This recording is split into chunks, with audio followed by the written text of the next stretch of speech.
Je te raconte ici l'histoire d'un père. Ce jour-là, mon fils m'a dit, « Papa, je veux disparaître. » Ce que j'ai fait ensuite a tout changé. Je le répète, c'est l'histoire d'un père que je raconte. Alors, voici ce qui s'est passé chez ce papa.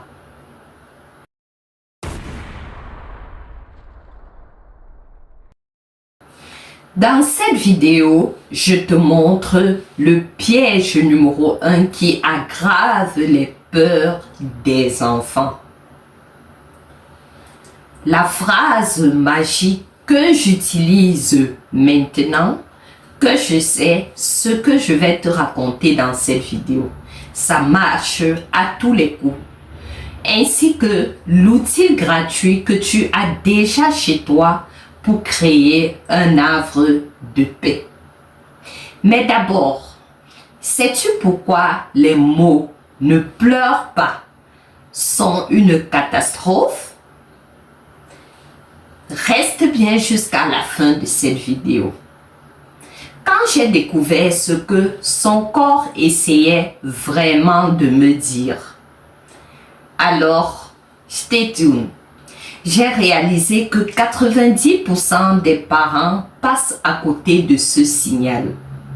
As-tu déjà observé comment est-ce que ton enfant réagit? Comment réagit son corps lorsqu'il te parle? Je te donne ici 3 principaux points dont tu vas utiliser pour éviter ces pièges.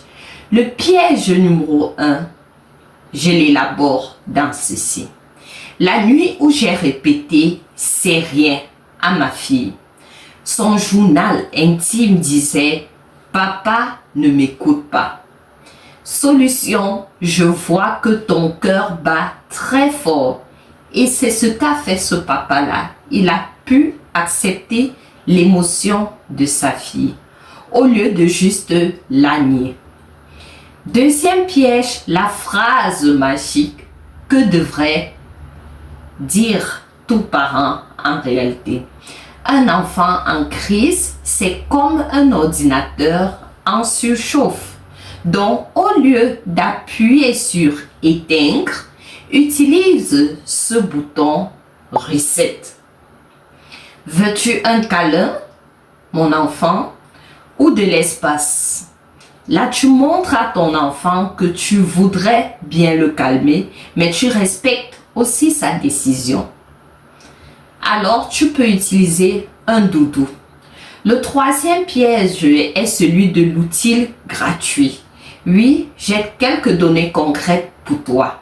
Savais-tu que 15 minutes de temps spécial par jour réduisent l'anxiété de 68% chez les enfants?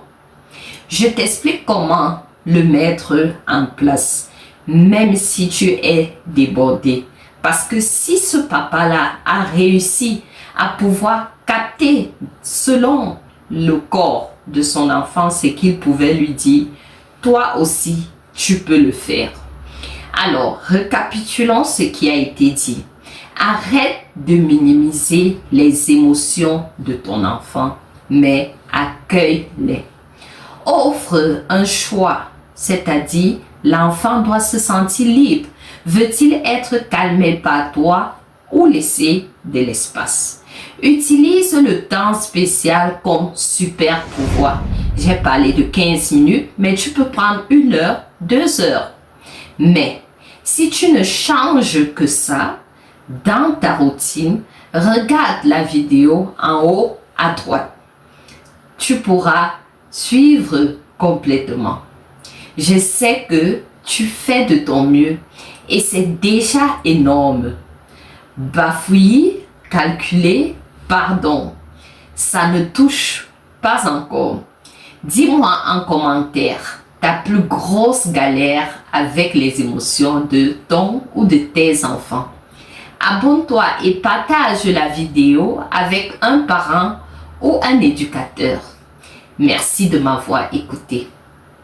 À bientôt, j'espère. Ciao.